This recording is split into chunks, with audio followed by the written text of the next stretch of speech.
Olá, amigos do QC. Mais uma vez o comentário de questão de concurso, dessa vez PGE Goiás, questão 407101. Vamos a ela. Expressa uma das características do neoconstitucionalismo. A. A limitação da argumentação jurídica ao raciocínio de subsunção norma-fato. B. O expurgo de contribuições metajurídicas como as advindas da ética e da moral do processo interpretativo. O prestígio da lei em detrimento da Constituição.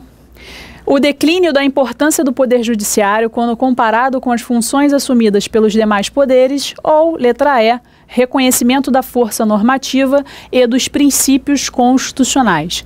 Bom, sobre neoconstitucionalismo, nós tivemos essa teoria implementada no nosso país através da doutrina de Miguel Carbonell.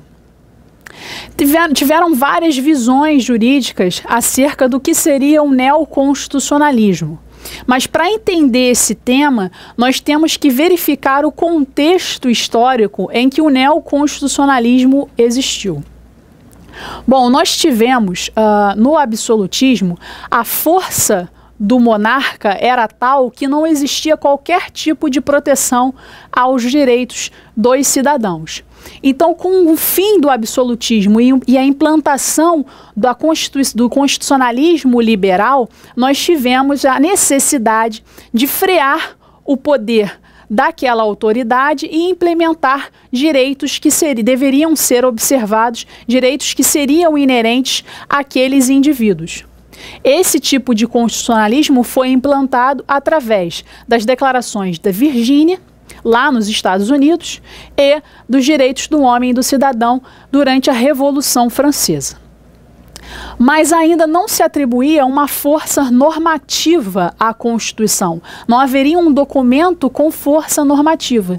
Isso foi muito observado durante a Segunda Guerra Mundial.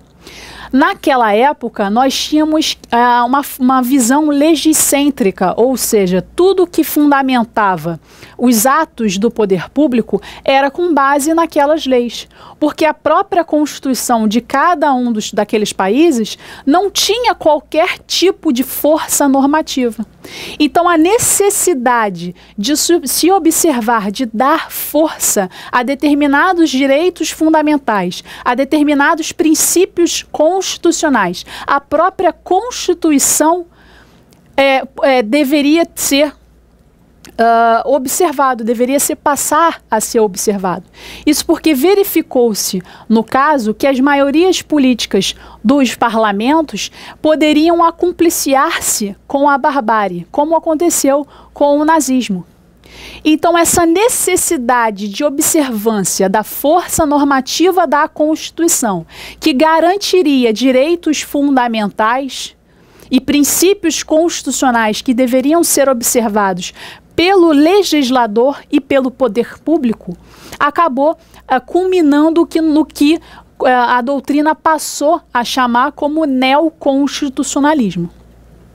Então, como características do neoconstitucionalismo, nós temos o que é o gabarito, a letra E, o reconhecimento da força normativa dos princípios constitucionais, da própria Constituição. Então, meus caros, o neoconstitucionalismo, em resumo, é isso. Existem outras características inerentes ao neoconstitucionalismo, existem críticas ao próprio neoconstitucionalismo. Sobre o tema, eu recomendo aos senhores um artigo muito interessante do professor Daniel Sarmento, que é cujo título é Neoconstitucionalismo, Risco e Possibilidades, em que os senhores verão críticas à jurisdição, à judicialização das políticas públicas, como o neoconstitucionalismo é visto no nosso país, como ele pode vir a ser aplicado. Então, é um tema largo, é um tema bastante amplo, muito interessante. O meu tempo aqui para comentar sobre o neoconstitucionalismo acaba sendo muito curto, então eu recomendo aos senhores esse artigo do professor Sarmento para justamente complementar o conhecimento sobre esse tema. Bom, eu espero ter solucionado a dúvida dos senhores. Até breve.